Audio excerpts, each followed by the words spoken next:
Hello everyone, welcome to What If Deku has the ability of Blacklight Virus Prototype Part 5. Before we start, please go support DummyWearingAHoodie for writing that awesome fanfic. Now let's begin. Chapter 15. Cavalry Battle and what? Cheers, confetti, and present mixed voice can be seen and heard within the stadium. Izuku raised his head up and saw everyone cheering for him. He looked around, his eyes saw the side of the viewing room where the teachers of UA stood up, clapping and cheering with the crowd. He saw All Might in his skeletal form, looking at him while clapping while wearing a smile on his face. He then looked at the announcer's box and saw looking at him. The bandaged hero May had his face covered by bandages, but by looking at the small hole in his eyes. Izuku can see the hero's eyes looking at him with pride and happiness. Like a father to his son. Izuku smiled and bowed to the crowd and the heroes present in the stadium. Now long after that he heard a sound of explosion behind him. When he looked back, there he saw Todoroki and Bakugo enter the stadium. The former looking at him with narrowed eyes before leaving while the latter glared at him. Izuku just looked at Bakugo before giving the blonde a raised eyebrow, further angering the explosive teen. Soon, all of the first-year students have entered and filled the stadium, finishing the first round. Izuku, the voice came from the gravity-defying girl as he looked at the owner of the voice. He hummed in response. Looking at a panting Uraraka. Izuku, you were amazing. She said while catching her breath. Behind her is Tenyuida, who was disheartened while muttering, to think I'd play so low with a quirk such as my own. The rest of the freshman students lined up as Midnight began to talk, and so the obstacle race ends here. Now everyone, here are the results. The hologram screen appeared and showed the results of the race. 1. Izuku Midoriya Class 1A. 2. Shoto Todoroki Class 1A. 3. Katsuki Bakugo Class 1A. 4. Ibara Shiozaki Class 1B. 5. Juzo Hananuki Class 1B. 6. Tenyuida Class 1A. 7. Fumikage Tokoyami Class 1A. 8. Hanta Siro Class 1A. 9. Ijiro Kirishima Class 1A. 10. Tetsu Class 1B. 11. Mashirao Ijiro Class 1A. 12. Yasetsu Awase Class 1B. 13. Sayu Asui Class 1A. 14. Mizo Shoji Class 1A. 15. Rikito Sato Class 1A. 16. Echako Uraraka Class 1A. 17. Momo Yaoi Rozu Class 1A. 18. Minoru Mineta Class 1C. 19. Mina Shido Class 1A. 20. Koji Koda Class 1A. 21. Kyoka Jiro Class 1A. 22. Senator Kabera Class 1B. 23. Kasate Tsuburaba Class 1B. 24. Denki Kaminari Class 1A. 25. Kajiro Bondo Class 1B. 26. Ryuko Yanagi Class 1B. 27. Hitachi Shinso Class 1C. 28. Itsuka Kendo Class 1B. 29. Jiroda Shishida Class 1B. 30. Shihai Kawaro Class 1B. 31. Yui Kadai Class 1B. 32. Hiryurin Class 1B. 33. Niranjeki Shoda Class 1B. 34. Kinoko Komori Class 1B. 35. Tageru Kamakiri Class 1B. 36. Nido Monoma Class 1B. 37. Pony Tsunatori Class 1B. 38. Toru Hagakure Class 1A. 39. Satsuna Tokage Class 1B. 40. Manga Fukudashi Class 1B. 41. Mei Hatsune Class 1H. 42.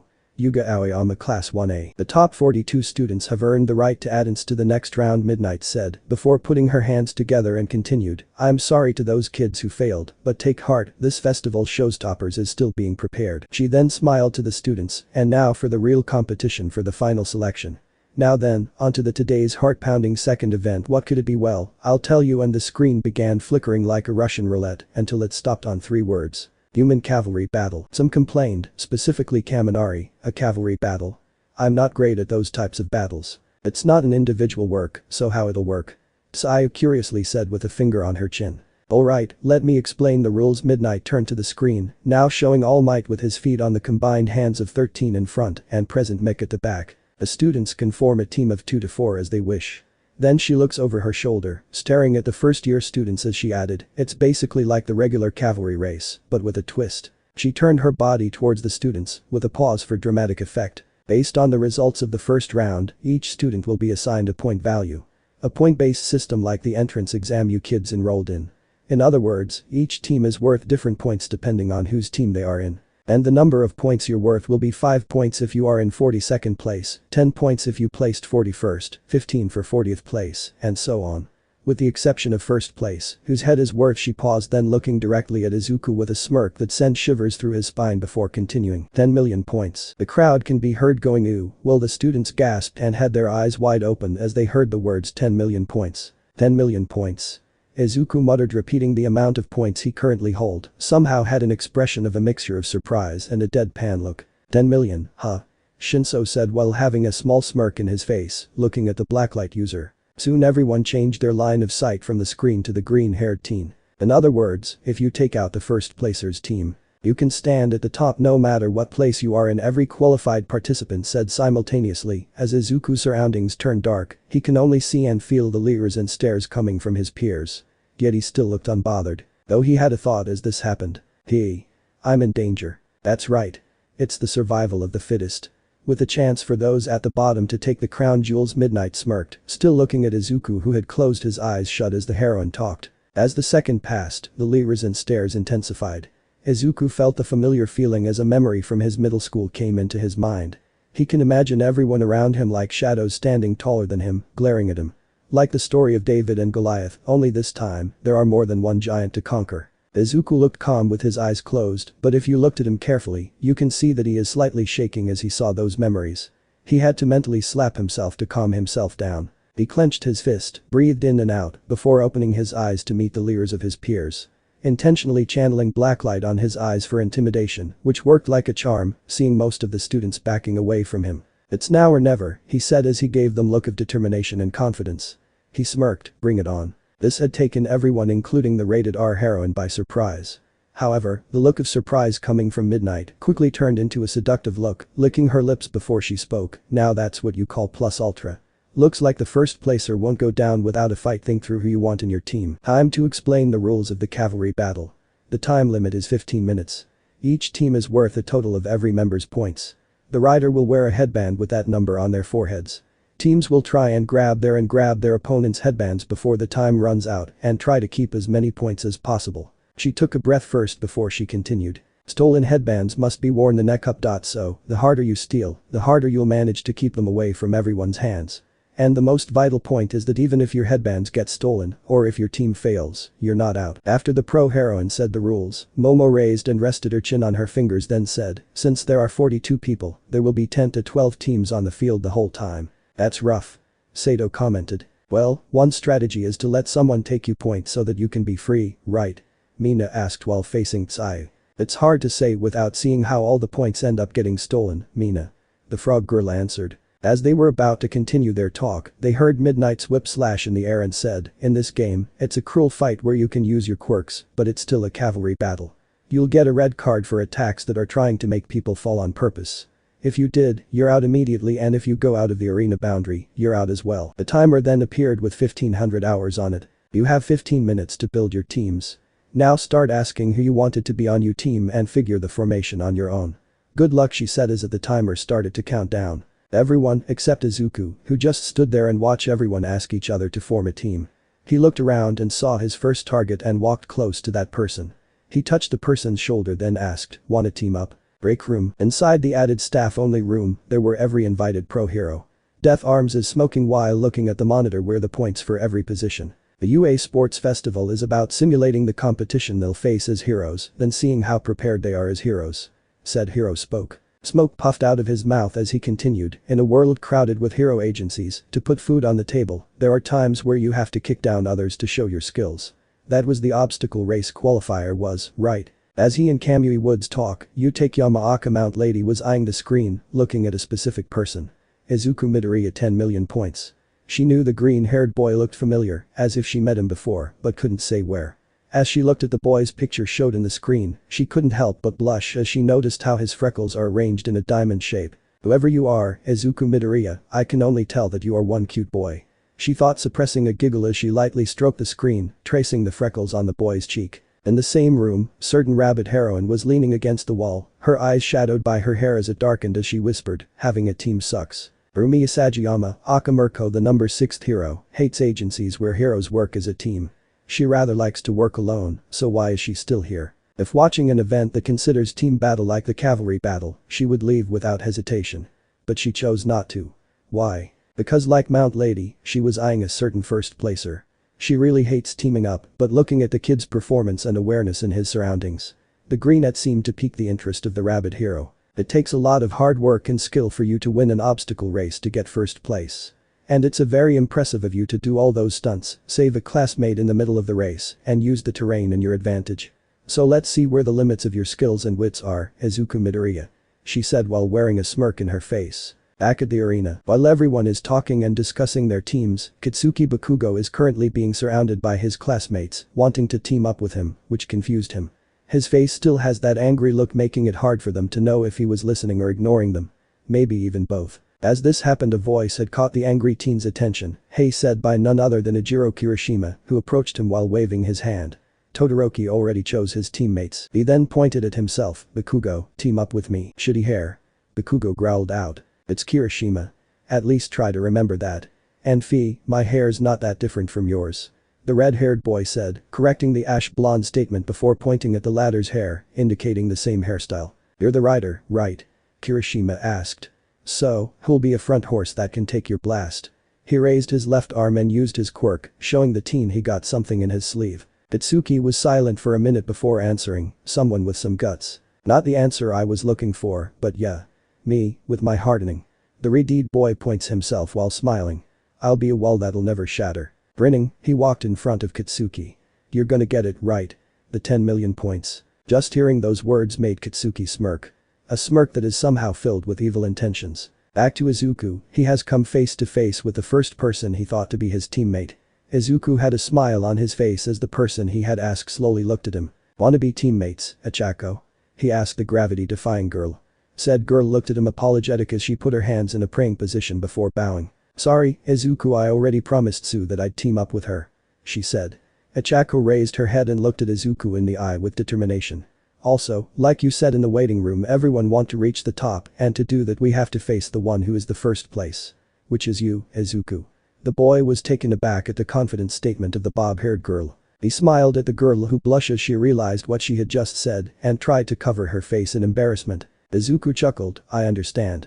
I'm guessing that Iida was also thinking that way?" he asked the girl before sighing. He looked at Iida's direction, who was talking with Todoroki, Momo and Kaminari. "That sucks. I want to team up with you too." He scratched his head and looked at ground, thinking to himself. "Well, that can't be helped. Good luck in the cavalry battle, Cheiko," he said before leaving the girl alone, blushing a storm by the nickname. "Welp, that didn't work. Plan B it is," Izuku whispered to himself as he approached his second choice as a teammate. "Hey, wanna team up?" Izuku asked as the tall kid looked at him with raised eyebrows. "You want me to team up with you?" the person asked, rubbed the back of his neck. "Not that I'm complaining, but why me?" the tall boy that made a declaration of war asked as he crossed his arms. "Well, for one, I admired your courage when you declared war to our class. 2, I saw it back that day that you really want to be in the hero course," Izuku said as he saw the boy's eyes widen a bit before continuing. "3rd, I saw you used your quirk in the race earlier. Brainwashing, right?" he saw the tall boy's eyes widen before noting. Looking at the boy, Izuku can tell that he was not really comfortable talking about his quirk. With an understanding smile he said, "Don't worry, I think your quirk is cool." That caused a small smile to the tall boy's tired face. "And, I'd rather have you in our class than that perverted midget." That caused a smirk on the tall boy's face. He really hated how the grape-headed midget had been giving the girls in class 1C perverted glances and at some point tried to invade the girls' changing room. He hesitated for a bit but shrugged and gave Izuku a nod and said, "Well then, I'll be glad to team up with you."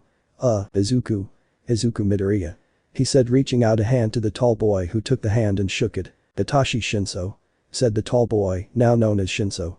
He was somewhat surprised and confused that the first placer wanted to team up with him. As the two were still shaking hands, a pink blur dashed in front of them. "Izuku, let's team up," Mei said, latching onto the green-haired boy's neck, which caused shock from Shinso and jealousy from the other girls, namely Uraraka, Mina, Toru, and surprisingly Jiro, and a look of hate from a certain grapist. "Geez, Mei, stop shaking me," Izuku said as said girl kept on shaking him. Okay, I'll team up with you, just let me go," he childishly said, making the eccentric girl giggled as she lets him go. Mei noticed Shinso and grinned like a madman as she approached the tired-looking boy. "Hey, wanna see my babies?" she said with her eyes sparkling, looking at Shinso. Shinso backed away slightly before saying, "No. Come on, you like them?" Mei said, moving closer to the boy, who just looked at her with an annoyed expression. Izuku looked at them and chuckled a bit. They look like if Ms. Joke and Izawa-sensei interacted. At that moment Eraserhead felt a shiver in his spine and an urge to smack Izuku for some reason, while somewhere in Ketsubutsu High, a woman with sea green hair laughed loudly as she raised her fists in the air, causing confusion amongst her students. The greenette then looked at the time limit and saw 5 more minutes left and looked around. "Now who'll be our last member?" he said as the two looked at him and waited. As he looked around, he saw one person who no one had approached yet. Izuku took a step close to that person. Mei and Shinso saw this and just looked at each other. The latter had to look away to avoid getting in a conversation with the former, which didn't stop the girl from annoying him. Izuku came close to that person and placed a hand on his shoulder. The person looked at him and Izuku looked back with determination in his eyes. "Team up with me." As the time limit came to an end, Midnight's voice echoed in the arena. 10 minutes have passed, she said while stretching her arm. "We'll be starting any moment now." The crowd began to cheer. "Everyone here is just paying attention to Class 1A. Why is that? They're not the only ones that faced the villains in USJ. We were also in USJ. Why would we in Class 1B be content with placing so low?" Monoma said as he stared at the most of Class 1A. "Let's show those snotty Class 1A kids who's better, everybody," he said smugly, but he missed the dirty look Izuku was giving him. "I won't let you get away from what you did, you blonde-ass bastard." In the commentators area, Aizawa woke up when President Mick called him. Though annoyed for interrupting his sleep, he eyed the lineups with interest. "Looks like we have quite the interesting lineups this year," he said as Mick stood up and began talking. "Now race up your Warcries and fire the signal," he said, earning more cheers from the crowd. "May the blood on the rocks be washed up by yet more blood. Now's the time for UA's cavalry battle." More cheers echoed in the area. "Shinso," he said looking at the left wing. "Ready?" Mei, he said looking at the right wing. "Ready Izu?" "Tokoyami," he said to his final teammate. "Yeah." As dark shadow came out of Tokoyami's chest. Izuku smiled at his teammates before turning it into a look of determination and seriousness. He then tied the headband on his forehead and tightened it. "Glad to be with all of you." The screen shows the teams and the number of points. 1. Team Midoriya 10,270. 2. Team Tetsutetsu 705. 3. Team Bakugo 665. 4. Team Todoroki 615. 5. Team Asui 430. 6. Team Hagakure 390. 7. Team Mineta 340. 8. Team Monoma 305. 9. Team Kendo 225. 10. Team Kodai 165. 11. Team Rin 125. 12. Team Kamakiri 70. Let's see how ruthless the battle it is, folks. Counting down the brutal battle royal in 3. Present Mick started. Itsuki began cracking his knuckles and said, "We're aiming for." "Do." Present Mick shouted. "One thing," Todoroki said as if he was finishing the sentence Bakugo was saying. "One whip." Start on cue, all 11 cavalry teams dashed towards the leading team. Team Midoriya. "It's a battle to get the 10 million points," Tetsutetsu screamed. "Izuku, I'm coming for you," Toru said. Izuku noticed that she does have any clothes, hence the floating headband. Izuku quickly scanned the surroundings and waited for a bit. As the teams ran closer, he took out 2 smoke bombs. "I'd like to see you try," he said as he removed the pins and threw the smoke bombs to the ground. On impact, smoke fully covered the leading team. Not stopping their charge, Tetsutetsu stretched his arm forward in a reaching position. However, he only caught air. When the smoke cleared, Team Midoriya was nowhere to be found. Up their waist pointed above. Everyone looked up to see Team Midoriya flying using a jetpack. "The jetpack? Damn, support course after them," the steel quirk user said. "Jiro," Toru said to their front horse. "On it," she said as her earphone jacks extended towards the flying team. The jacks were inches away on touching their headbands when Dark Shadow appeared, swatting the jacks away, shocking Jiro. "Good work, Dark Shadow. Always watch our blind spots," Tokoyami said to his quirk. "Aye, the sentient quirk said as it looked around for those trying to take their headbands. "Holy crap, man, your quirk is more than enough to defend us from all directions, and at a distance at that. I can't praise you enough," Tokoyami Izuku said as he held on to the raven-headed boy. Tokoyami just smiled. "You're the one who picked me for this when no one picked me. So I'm more than happy to be in your team." "Right, anyway we need to land," Izuku said as the rocket boot slowly turned off. He used tendrils towards the ground to soften their landing. "How do you like my precious babies, Izuku? Tell me they're cute, I can make them." As Manmei was cut off when Shinso spoke up. "Not the time, Crosshair, we got enemies coming," the sleep-deprived teen said as an earphone jack almost got Izuku, almost, as he tilted his head slightly. Team Midoriya booked it, narrowly avoiding the other teams and snatching some points from others. "Let's give chase, to it's payback time, you with me, Jiro?" the invisible girl said, not realizing her lack of headband. "Where did our headband go?" Sato asked, seeing the headband gone on Toru's head. "No way, where did it go?" Toru exclaimed.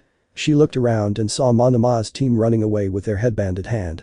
"When the hell "Too easy when they're fighting amongst each other," said the blonde teen, twirling the headband in his index finger. After a couple of minutes, Team Midoriya had gotten a total of 10,660 points and are currently running around with an explosive Pomeranian in pursuit. "Get back here, dipshit, that 10 million points mine," the ash blonde said as he was using his explosion quirk to flew on the air. Izuku found it unfair that Bakugo gets to fly around stealing headbands, but unless the rider touches the ground, the blonde is still in.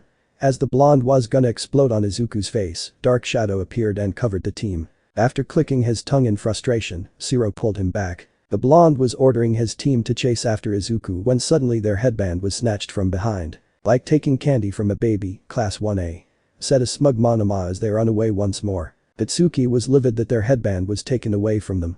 Before he could order his team to chase after the blonde, he saw in the corner of his eye Izuku jump from his team and using the jetpack to propel towards Monoma's team. The ash blonde saw this as an opportunity to take back their points and steal the 10M. Monoma was still monologuing about how superior Class 1B is to Class 1A when Izuku came flying in front of them, glaring daggers at him. He smugly grinned before talking. "Oh? You're approaching me?" Izuku's raised his eyebrows, but smirks. "I can't take your headband without getting closer." They heard Present Mick yell, "Is that a JoJo reference or something?" But they just ignore it and lock eyes. Before he could move, a transparent box inkissed him, shocking Izuku. "Acha," Tsuburaba said, smiling at his success. "Monoma, take all his headbands." Monoma's grin grew wider as he reached up to the inkissed greenet. Only to look away when the transparent box shattered with Izuku lunging towards them and snatching the 305 points on his neck. He then summoned tendrils and tied up Monoma from his arms down. The blonde tried to break free, but the tendrils gripped tighter to him, making him unable to move. He looked at Izuku, who was glaring at him. He was about to talk when Izuku punched him in the face. "That's for Jiro," Izuku exclaimed. Said girl looked at his direction and blushed when she heard her name. "For me? Why?" she thought while earning a blush. Dark Shadow appeared behind him and grabbed Izuku's back. "He's all yours, Bakugo," Izuku said as Dark Shadow pulled him back to his team. Bakugo's team suddenly appeared behind them. Using Mina's acid and Zero's tape, they slid towards the Class 1BS team and snatched all the points on the other blonde's neck. As Midoriya went back to his team, other teams began charging towards them. Team Midoriya was about to run away when a team blocked their path. Looking up, they saw Team Todoroki. "And there is less than 5 minutes on the clock." Present Mick's voice rang in the arena. Hearing that, Izuku sighed and looked at Todoroki. "Guess we won't be getting such an easy ride after all, huh?" Izuku stated as he looked at Team Todoroki. "The time has come, I'm taking it," the dual-haired boy declared. "I'd like to see you try," Todoroki. Izuku talked back. They suddenly heard loud footsteps coming from all directions. Every other team was charging forward to Midoriya's team. "Let's fall back," Izuku yelled as they retreat from the mob. "Man, we're in a pickle," Shinso grumbled as he ran. "Ida forward." "Right." Activating his engine quirk, Team Todoroki charged forward.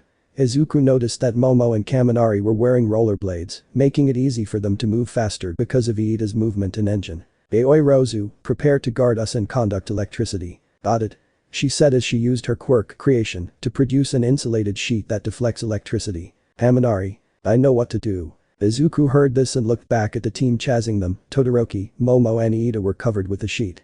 Seeing Kaminari sparking, he knew that they were gonna use his quirk to immobilize everyone in the arena. "Shit, we can't use Dark Shadow for this one, I have to use it," he said as he looked straight at Kaminari. And began channeling blacklight in his eyes. "I hope this works." Kaminari was covered with electricity as he smirks. "Make sure you cover up well," he said as he charged himself. "Here it goes." Indiscriminate shock. "Wait, what?" he said as the electricity covering his body disappeared. "What's wrong?" Momo asked, confused why the electrification quirk user stopped his attack. "I can't use my quirk," Kaminari said, earning wide eyes from his teammates. "What?" his teammates asked. "Really? That's too bad," they heard Izuku said. When they look up, they were shocked on what they see. There they see Izuku Midoriya, red-eyed and his hair standing up. Behind him, a vestige of Aizawa was staring them with the same look. Using erasure. "What? How did Midoriya have your quirk?" Eraserhead Present Mick yelled. Aizawa looked at his student with wide eyes, mentally asking himself the same question. All Might almost fell on his seat looking at young Midoriya. Though he was skeptical on how he got the quirk, he laughed at the boy's move. Urko and Mount Lady were also shocked to see Izuku use someone else's quirk. They grew even more curious, wanting to know the boy. "How?" Todoroki asked, still stunned at Izuku. "I don't really know how I got this. I just discovered this yesterday." He smirked as he and his team escapes. He had an idea on how he got the erasure quirk, but he wasn't gonna tell it to his classmates just yet. Todoroki shook of his confusion and sent a wave of ice towards the escaping team and the other teams, trapping the latter. Izuku saw this and used the last shot of the jetpack and flew away, making the heterochromia-eyed boy grit his teeth as he ordered Iida to give chase. 1 minute left, the voice hero announced as Todoroki's team continues to give chase against the flying team. Seeing the green-haired teen's team about to land, he launched his ice towards the end of Izuku's landing spot, creating a barrier. Team Midoriya landed at the exact spot Todoroki had predicted. Izuku saw the barrier and quickly said, "Guys, run towards Todoroki's left side. He never uses his left side." That statement caused Todoroki's eyes to widen. In the crowd, the flame hero Endeavor smirked at the greenette and looked at the younger Todoroki. "He's figured you out, hasn't he? You fool." "Eyes, we have less than a minute. I'm afraid I'll be useless after this. So I'm counting on you." Iida suddenly said, earning confused looks on the blue-haired boy. "Iida? Take it, Todoroki," he exclaimed as he bent over an angle that made Izuku narrow his eyes. Torque over. The smoke that came from Iida's engines turned blue. In a blink of an eye, Team Todoroki sped past Izuku's team. "Did you get it?" Iida asked with shaking legs. "No, he didn't," Izuku said, looking at the other team. "Props on the self-sacrifice, Iida, I'll give you that." "Wah?" Iida, Kaminari and Momo said while Todoroki just began smoking for a moment. "Let's run, team," Izuku yelled as his teammates ran away from the stunned group. He had predicted that Iida was going to use a move like that. So he did the most logical thing to do in a situation like that. He tilted his head to the right like a boss. They were a couple of meters away from the ice user's team when someone flew in front of Izuku's face. Kitsuki Bakugo. Bakugo, who had just took the points back from Monoma, who was still tied up and screaming and demanding at Izuku to remove the binds, saw Izuku's team flying. He then ordered his team to follow the escaping team. "That 10 million's mine," he said as he propelled himself through the air. When he came in front of Izuku, he used his quirk to temporarily blinding the greenette and his teammates. He then snatched a headband on his forehead. "Tape face, I got the headband," he yelled victoriously before getting pulled by Zero's tape.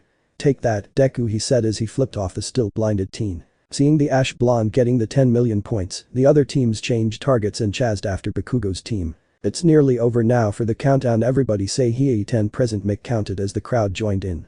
Izuku's team still didn't move. 9. Still no movement from the team. 8. Quirks began flying across the arena trying to get the upper hand and the headband. 7. Todoroki began using his ice to overwhelm the ash blonde to no avail. 6. Izuku's body began shaking. His teammates were still rubbing there because of Bakugo's attack. 5. Bakugo looked back at the nerd's team with a smirk in his face. 4. The ash blonde laughed seeing the greenette's shaking form. "You see, Deku?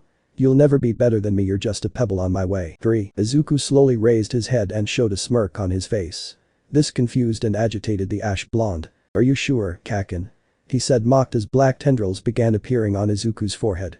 Kitsuki and the other teams looked at Izuku intently. The tendrils then disappeared and that caused the other students to widen their eyes.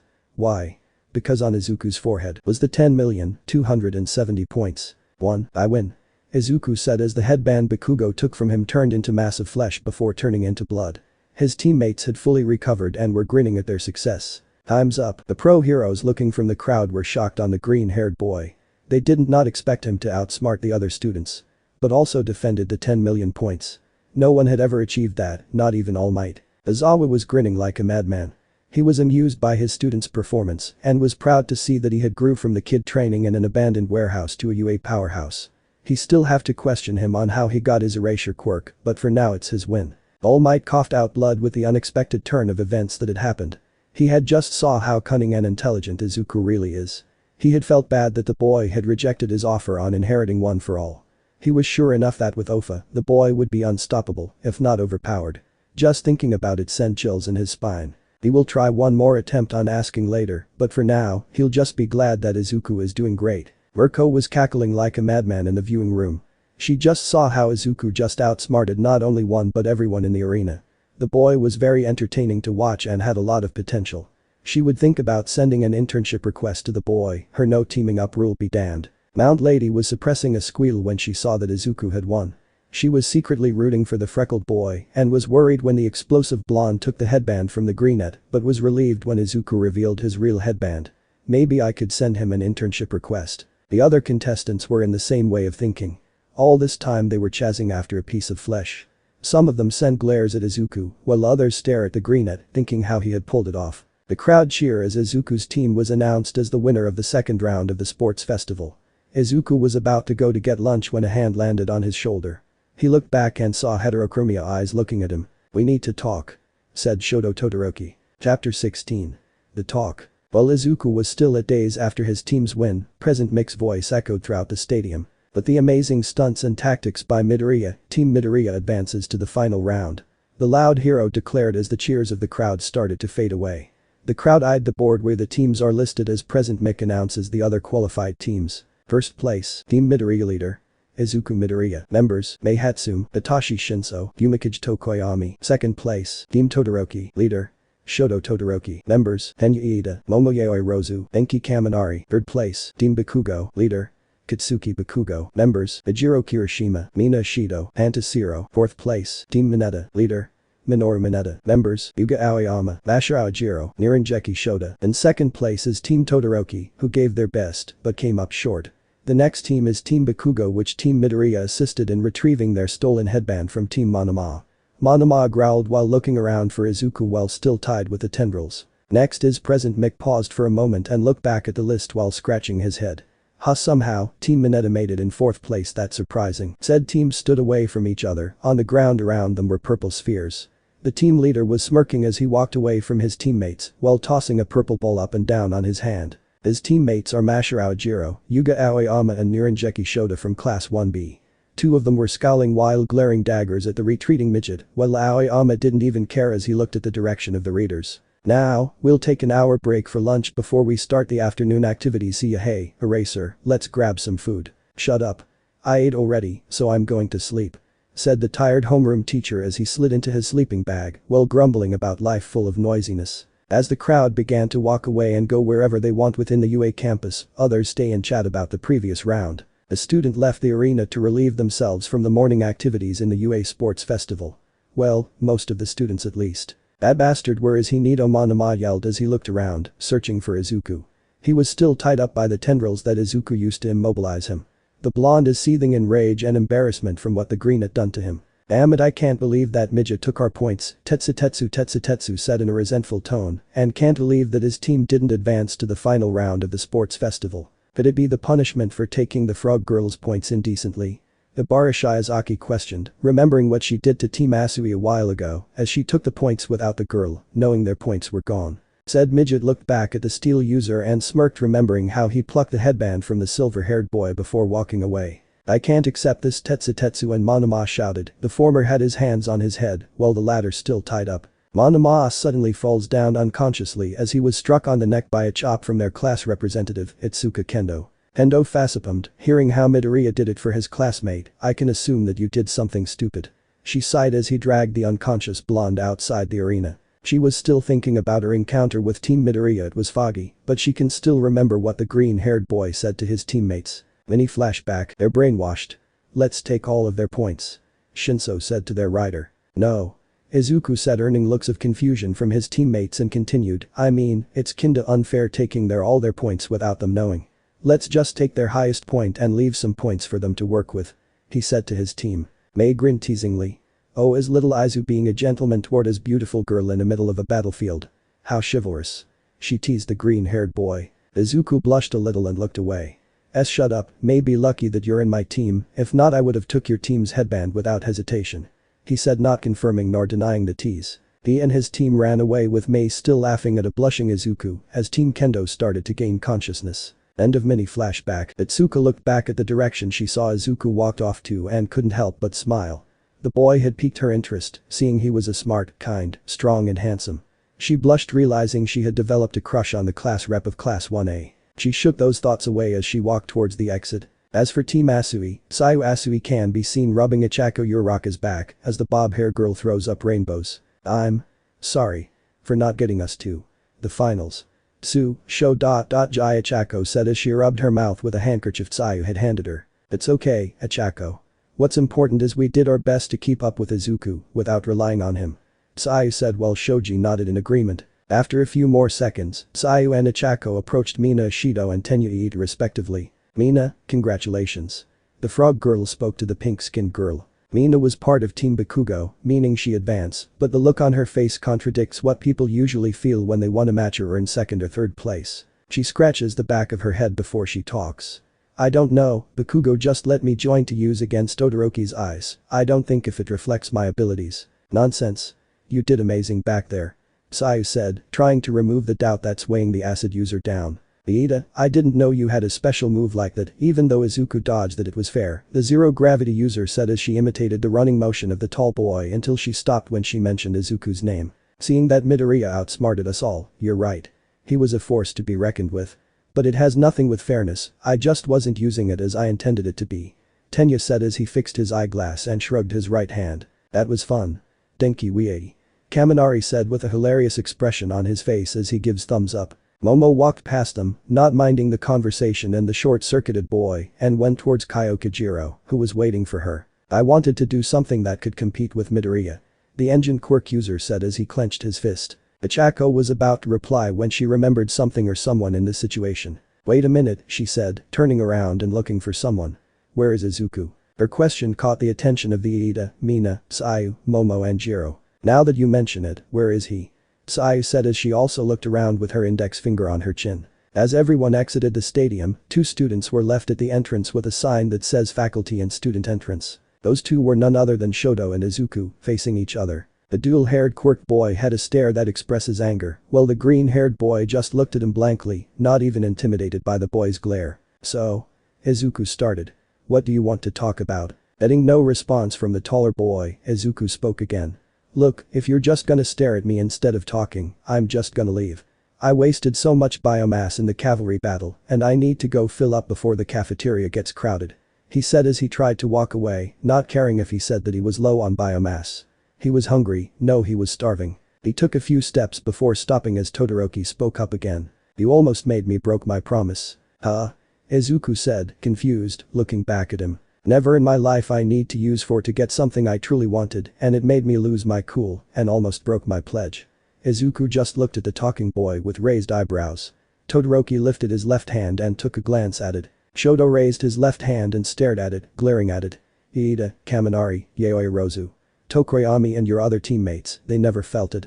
Getting confused even more, Izuku narrowed his eyes and looked at the boy with ANDTTT. Look, what do you mean?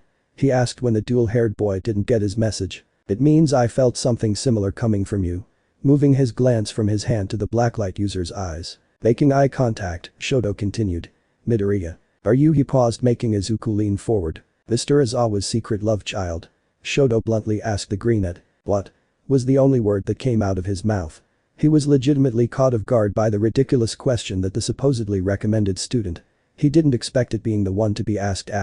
It took Izuku a few seconds to process the question before scoffing. As much as I want to be Mr. Izawa's son, I am unfortunately not his secret love child.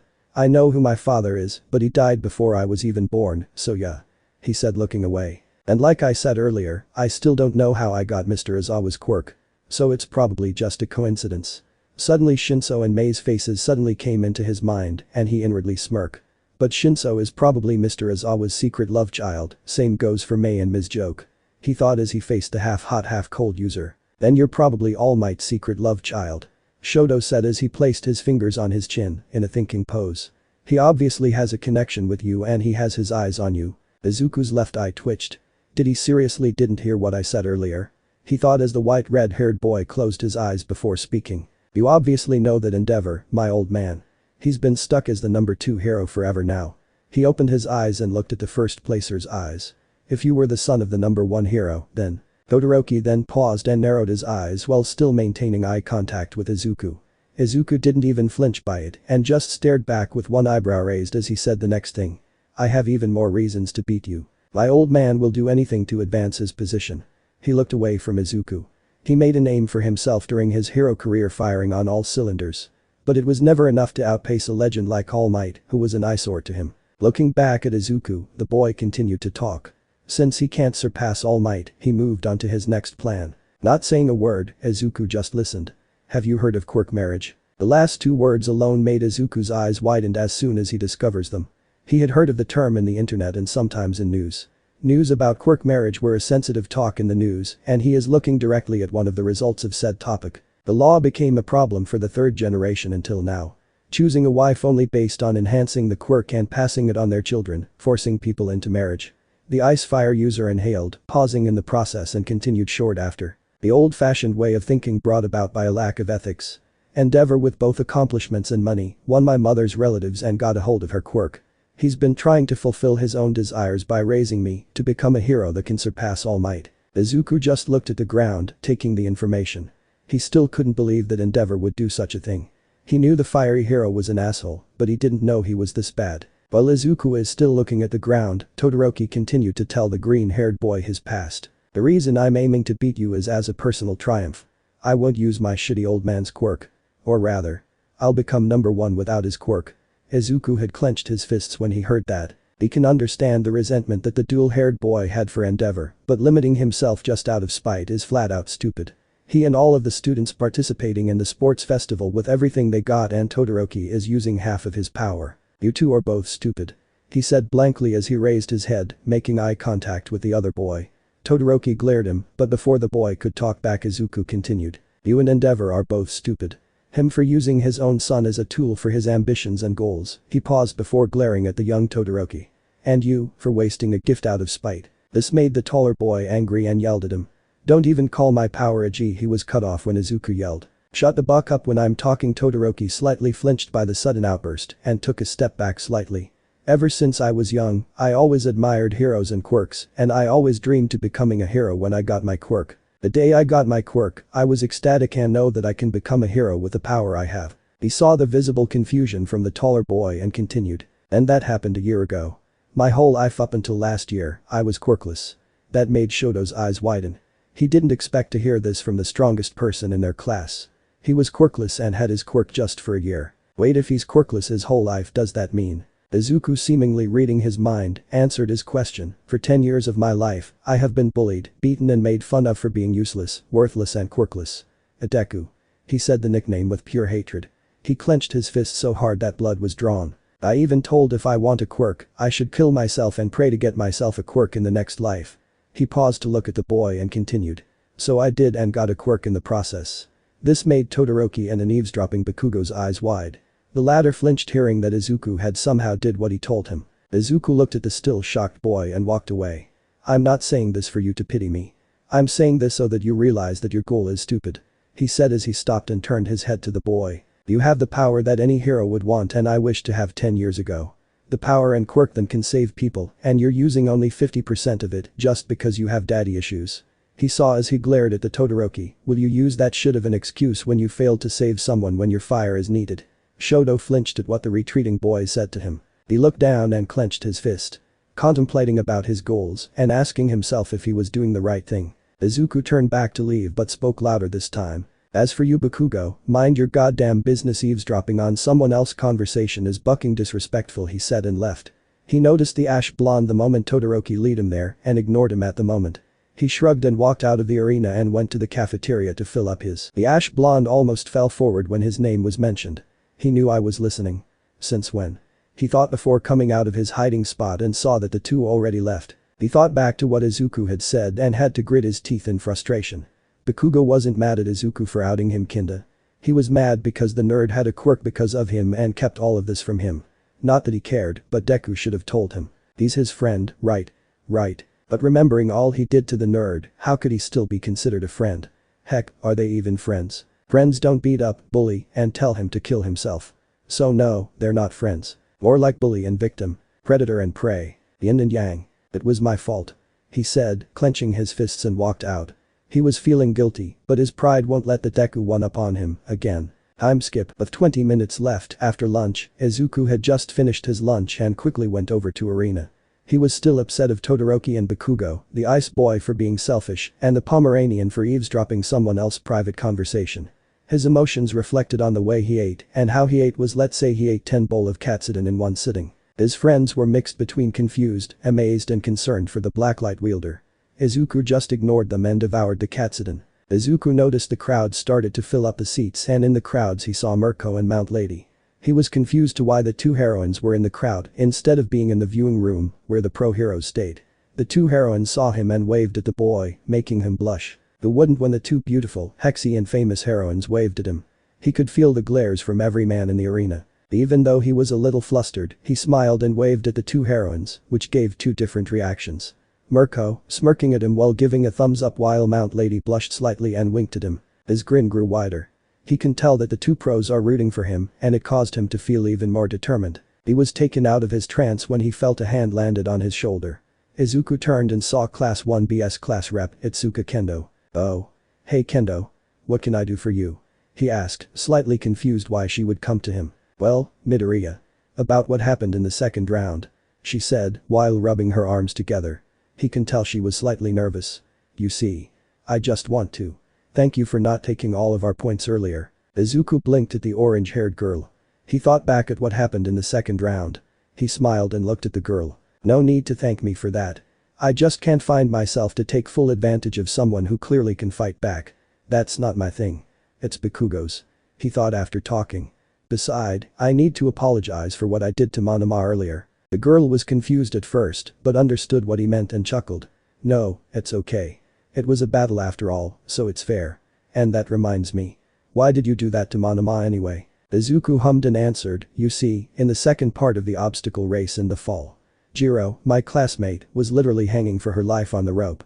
She was holding on the rope for dear life, and no one seems to be close enough to help her." Itsuka tilted her head. "What does that have to do with Monoma?" The Blacklight user's expression turned serious. He looked at the sister of Class 1B, straight in the eye, which slightly intimidated Kendo. "No one was close enough to Jiro, but one person. Monoma." He said the blonde's name with venom. The orange-haired girl's eyes widened at what Izuku said. "And looking at the smirk plastered all over his face, I can say that he was the one who pushed the rope to put Jiro off balance." Itsuka gasped in shock by the information Izuku just had said. He didn't let her talk and continued. "Look, I don't know what his problem with his class nor I don't care if he insults me or my class. But if he ever do the same mistake on harming one of my classmates, I won't hesitate to take action." He finished. Izuku then took deep breaths and looked at the girl apologetically. "Sorry about that.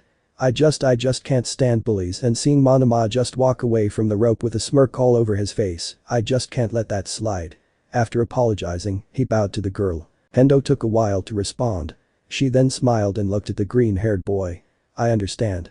Don't need to apologize about what you did. Clearly it was that Dumbus's fault," she said and scratched the back of her head. "I was just curious why you tied Monoma up and punched him square in the face." Izuku looked at the girl with visible confusion about what she meant. But he quickly realized what she meant and chuckled. "Oh yeah, I forgot that I tied him up. Man, he probably was pissed about that." She laughed and Izuku had to stop himself from blushing for how cute her laugh was. "You have no idea. Ibara had to use her vines to feed him," she said while wiping a tear from her eyes.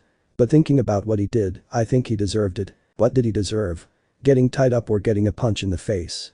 Izuku asked her. "Yes," she answered quickly, making Izuku blink. "Fair enough," Izuku said as they looked at each other and laughed. Their laughter was stopped when Izuku looked at the entrance of the arena.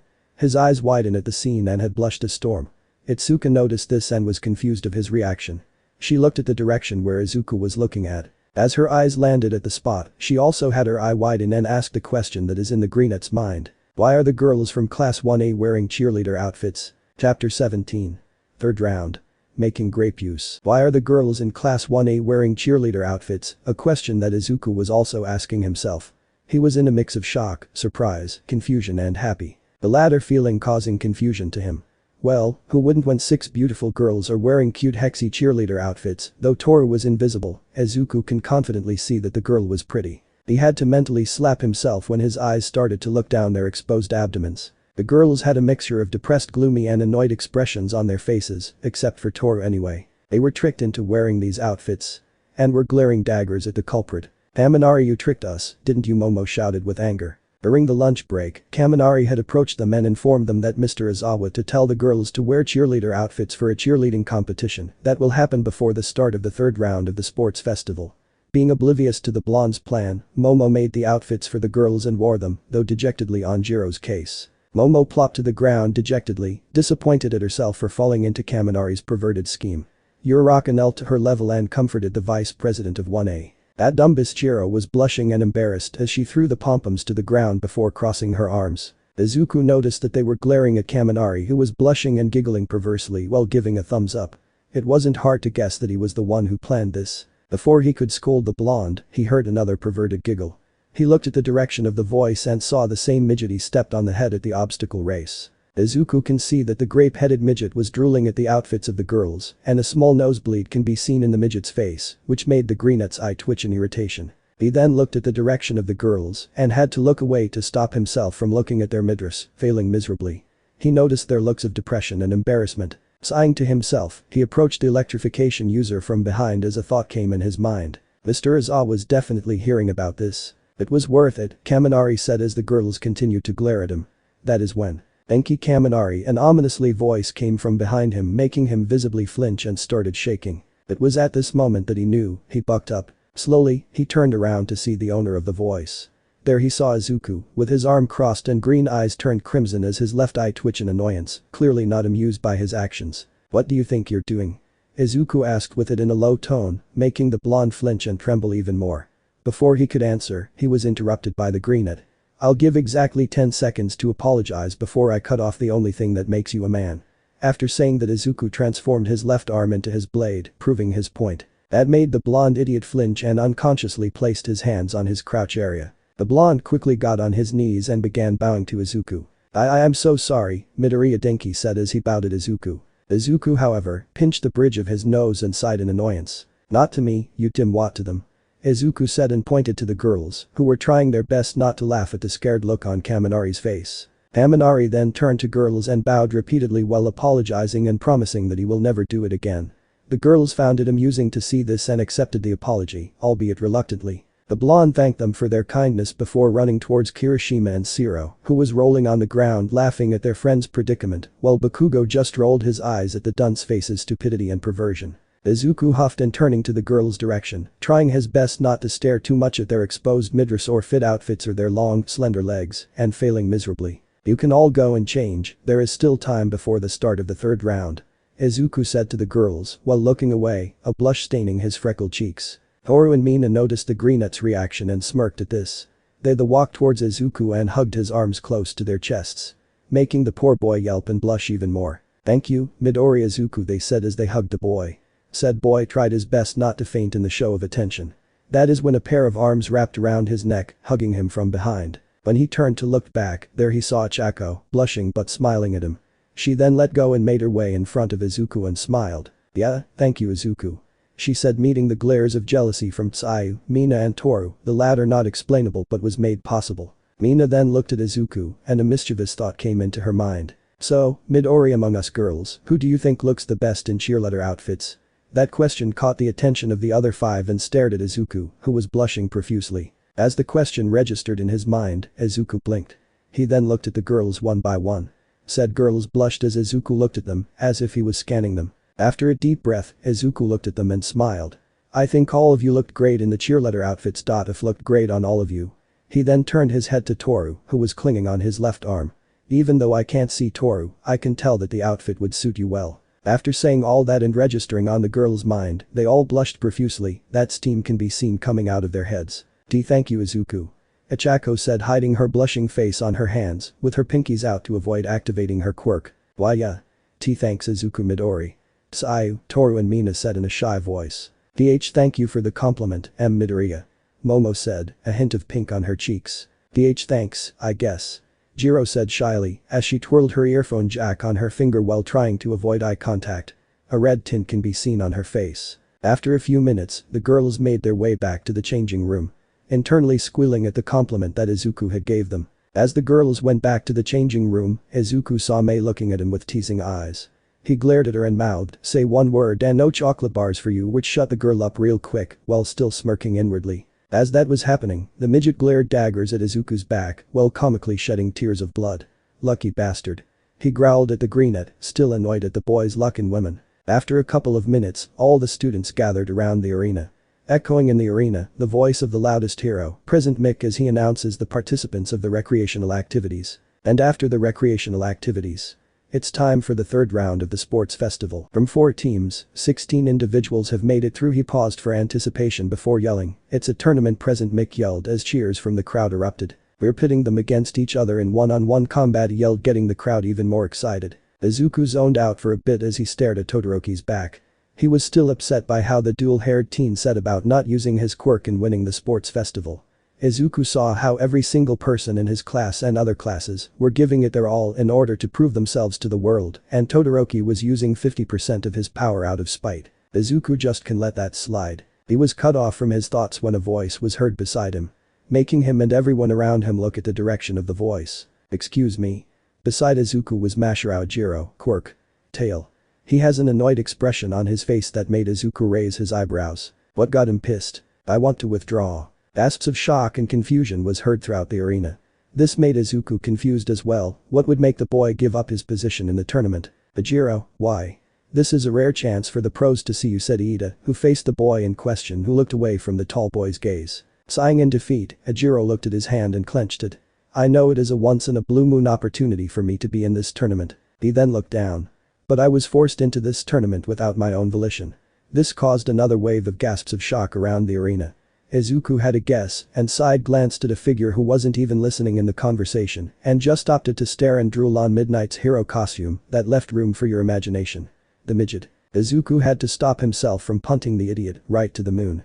The midget was really irritating and made the greenet wonder how the buck did that. Poor excuse of a grape cosplayer was allowed to enter UA. Hell, how was the idiot allowed to roam in Japan of all? He looked back at Ajiro, who continued to talk. "Some of you will say that I'm stupid for wasting an opportunity for withdrawing, but my pride can't handle it, thinking that I wasn't given a choice to be in part of a team that was only built for one's own greedy goal, not for the team," he said and clenched his fist and gritted his teeth. As the other students of Class 1A tried to comfort and convince the tail user, Izuku thought for a bit before putting a hand on Ajiro's shoulder. "It's okay, Ajiro," said boy looked at him, who gave him a look of sympathy and understanding. "If that's what you feel, I understand. You don't have to force yourself into this," Izuku said, locking eyes with the blonde martial artist. A small smile formed in the greenet's face, making Ajiro return one of his own. "Thank you, Midoriya," he said, feeling relieved that someone understands his situation. "You're welcome. I don't know what happened to you, but remember that this situation you had experienced will not stop you from becoming a hero. Making a decision is never easy, especially in the road of heroics. But whatever the odds are, always remember to choose the path that you think is the right choice. Nothing will stop you from choosing your own path, Masahiro." Izuku finished with a bright smile on his face. Who would have thought that a person who was a reincarnation of a person that caused a pandemic be this wholesome? A speech from Class 1A's class president made Ajiro smile widely as he responded, "You have no idea of how grateful I am to meet you, Midoriya." "Thank you." "Likewise," Izuku said as he removed his hand from the blonde's shoulder. Everyone in the arena, even Bakugo and Todoroki, looked at Izuku with surprise. Kirishima and Tetsutetsu were crying manly tears because of how manly Izuku's speech was. Iida was shaking, clearly moved by the greenet speech. Shinso and Mei smiled fondly at the boy's speech. They were happy and grateful to be in the boys' team. The girls from of Class 1A, even Class 1B, all stared at Izuku with slightly open mouths and gave him a look of admiration. Even the stoic Uikadai and indifferent Reiko Yanagi was blushing at the boy's motivational speech. Monoma, however, still tied up, only glared at Izuku and clicked his tongue and looked away.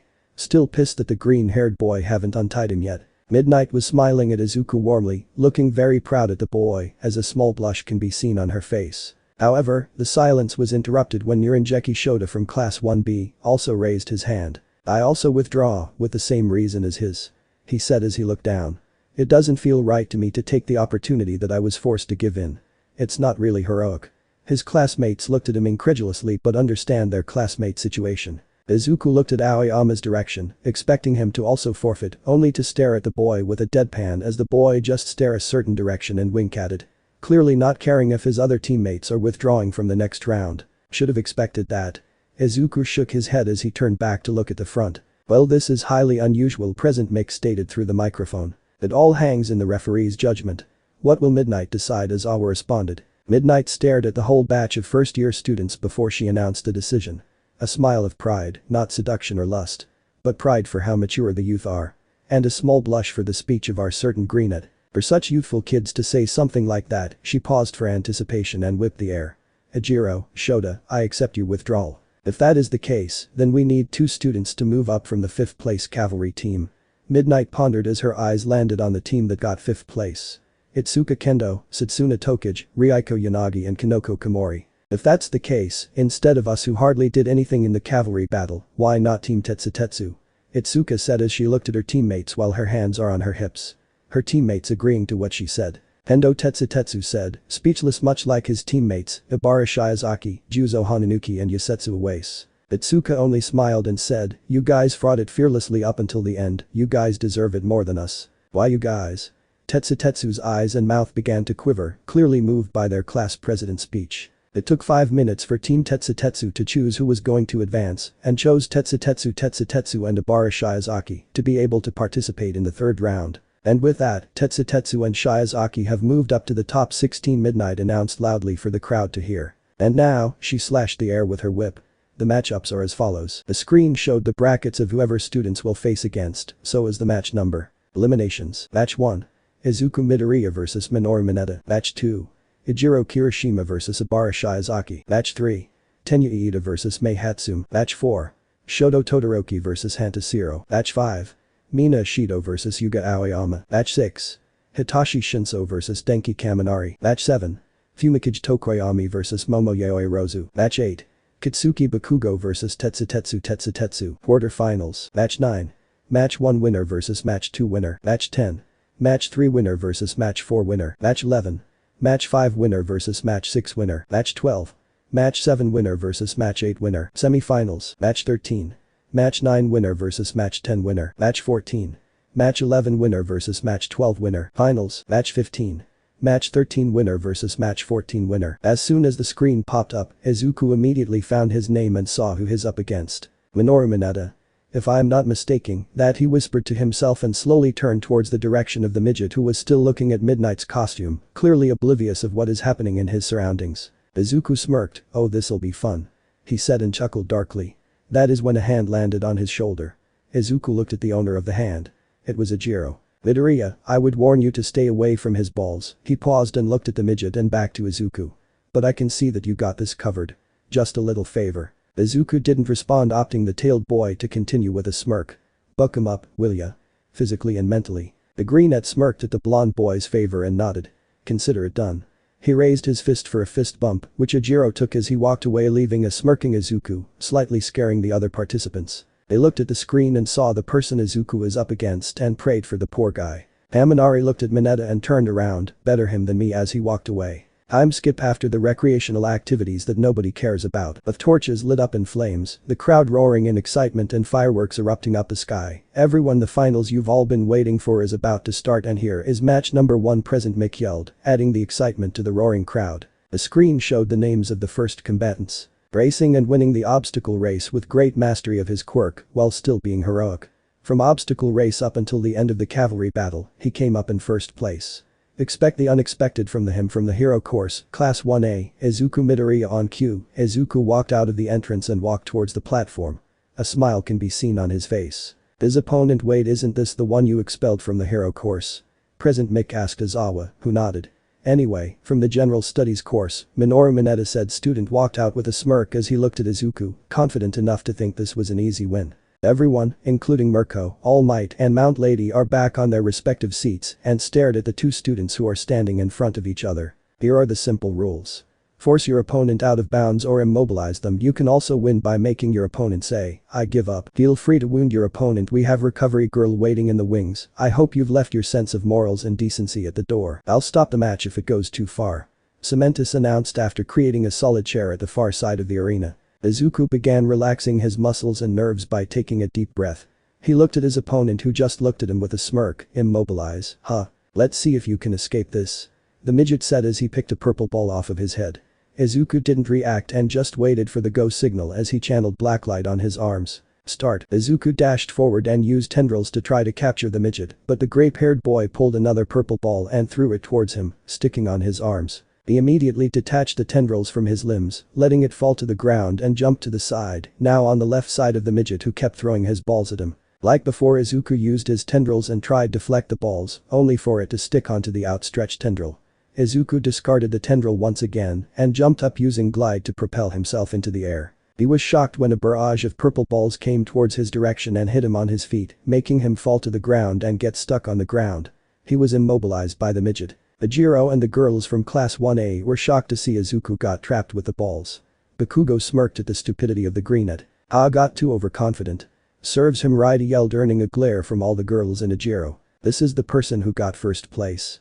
Pathetic Monoma said as he laughed maniacally, only to get chopped on the back of the neck by Itsuka. Izuku tried to move his feet, to no avail. Across from, Mineta was standing triumphantly, a smirk plastered on his face. "Midoriya, can you move?" Midnight asked the green-haired boy, who tried to move his legs one more time. The boy looked at her with a smirk. "No, but I can still fight," Izuku said to the heroine with a smile on his face. "Are you sure?" Midnight asked with worry. She was secretly rooting for the boy to win against the midget because she'd like to see Izuku win the whole sports festival and she want to see the grape head get smashed like grape juice for perving on her in public. "Trust me," is only what Izuku said and she nodded. She continued the match as Izuku looked at Mineta with a smile. "You might want to forfeit now, Mineta," the greenette said, confusing the gen ed student. "Huh, me? Forfeit? Are you stupid? You can't even move your legs. Why would I want to surrender when I'm clearly winning?" The midget scowled at Izuku, who reached in his pocket and pulled out a green reverse Uno card, further confusing the midget. "Yup," his dead Kaminari yelled out of the blue, confusing the people around him. Todoroki stared at the arena, carefully observing Izuku, waiting for the boy to make a move. "It's because I'm a pack leader." Saying that, Izuku's eyes turned red and suddenly the two piles of biomass on the concrete floor began to shift and move, making the crowd gasp in shock. It suddenly moved upward and separated from each other, making the two piles turn into 4 piles. The piles began growing taller and taller up until it was 6-7 feet tall, towering over the oblivious midget.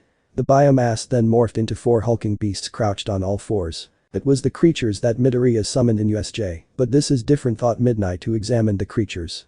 Said creatures are bulkier than the last ones, and this are obviously larger. Mineta was getting impatient for not getting the answer he wanted and was about to yell at Izuku when he heard a growl from behind him, making him flinch.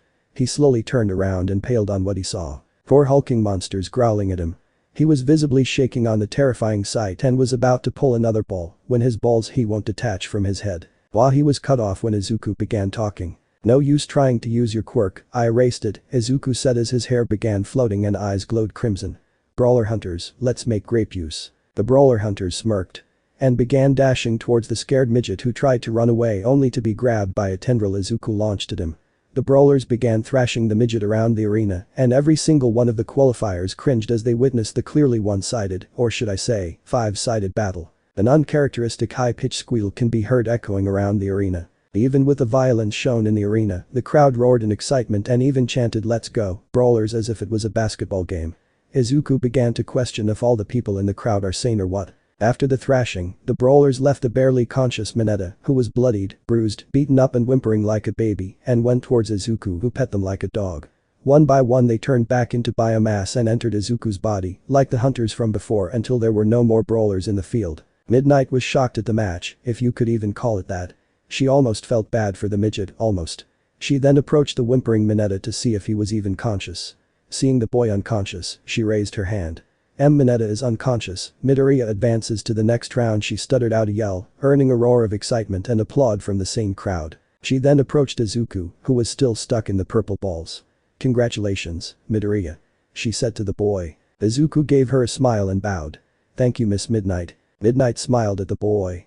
She was about to ask the boy on how he was going to get out of the purple balls when black and red tendrils began to cover his trapped legs, and after a couple of minutes his legs are free and purple balls nowhere to be seen. She shook off her shock and looked at the boy incredulously. "If you can do that, why didn't you escape the pupil balls earlier?" she asked the boy, who just looked at her with a smirk on his face. "Where's the fun in that?" he asked the heroine, who laughed slightly at him. Oh, she was going to like hanging out with this boy. Her laughter was cut off when Izuku's eyes widened and a blush was visible on his face. He turned his face towards Mineta and looked at the unconscious teen with disgust in his eyes. "That pervert." "Excuse me, Miss Midnight. I need to take this idiot to Nezu." Izuku walked towards Mineta's body and grabbed his leg and began dragging him. Midnight was confused by this and voiced out his confusion. "What? Why would you need to bring him to Nezu?" "Somehow, part of my quirk allows me to absorb other people's DNA and see through their memories." He paused and looked at Midnight, who was waiting for him to continue. And looking over his memories. He blushed even harder and looked away. "Let's just say, he did some things that are worth it of a proper expulsion," he said and left after seeing the heroine nod. Midnight was still confused but just shrugged it off. She'll just ask Nezu what it was about. "We'll be having a 5-minute break in order to clean the arena," she announced. It took Izuku 25 minutes to get back with the class. He had just came back from getting Mineta expelled and right now he wants to be struck by a memory erasing quirk. For obvious reasons. Remembering what he saw in that grape scum's memories is outright despicable. Izuku over here, he was snapped out of his trance and looked at the direction of the voice. There he saw Chaco waving at him. Izuku had to stop a blush that was beginning to spread on his face. Those memories really messing with his mind right now. After calming himself down, Izuku walked over to Chaco and sat down next to her and Iida. "Where have you been, Midoriya?" Iida asked him while wiping his glasses before putting them on again and looked at Izuku. "I had to talk to Nezu about something I learned about my opponent." Izuku said as shook his head trying to remove the 18+ memories in his head. What did you learn?" Chaco asked him while scooting closer to him. This made Izuku blush slightly as the memories began to come back. He desperately tried to remove the memories away from his mind. "Hey, what did I miss?" he asked her, ignoring the question as he looked at the arena and saw Todoroki and Shiro standing face to face. "It's the 4th match now," he pondered. "After your match, the vine girl from class 1B fought Kirishima and won by wrapping him with her vines and throwing him out of the platform. Then Iida fought your teammate in the cavalry battle, the girl from support course. Iida won by Chaco was skeptical about how to tell Izuku how Mei won and looked at Iida, who was slightly shaking. But before she could talk, Izuku cut her off. "Let me guess. Mei gave Iida support items and all hell broke loose," Izuku said, looking at her. Iida flinched and dropped his head in shame. Chaco could only nod. The green-haired sighed and pinched the bridge of his nose. "Damn it, Mei, I told you to take the sports festival seriously," he grumbled. Chaco curiously looked at Izuku. "Are you too close?" she asked Izuku, making him look at her and smiled a bit. "Yeah. Mei was my first friend," Izuku said as he looked at the arena. There he saw Shiro wrapping Todoroki with his tape and hurled him away. Chaco was about to talk when suddenly a large pillar of ice began growing onto their direction, its sharp edge almost going through her. Before it could pierce them, Izuku used his shield to block the incoming ice. "That was close. Are you okay, Chaco?" If Izuku hadn't done that, they would have ended up becoming a popsicle. Said girl was shaking in fear and shock. Who wouldn't when you were 3 seconds away from becoming a skewered mochi? Chaco did her best to nod her head and leaned on Izuku's shoulder, not really registering the closeness or the intimate nickname he just gave her. Izuku didn't react and just glared at Todoroki, who was melting the ice, and walked away like nothing. "He and I will have a little chat in our match. Just wait, you poor excuse of a candy cane," he thought as he unconsciously wrapped his arm around Chaco in a protective way and gently rubbed his hands on her hair. This action made a couple of eyes twitch in jealousy. "You win this round, Chaco, you're rock a gravity girl." Similar thought by the other girls in the hero course as they look at the girl leaning on Izuku's shoulder, secretly wishing that it was them in her position. They will have their chance in some way or another. Only time will tell. Let me know in the comments below if you guys want the next part. Also check out my other video that has been shown and left. Thank you for watching. If you enjoyed this video, please like and share this video. And have a fantastic day. Bye.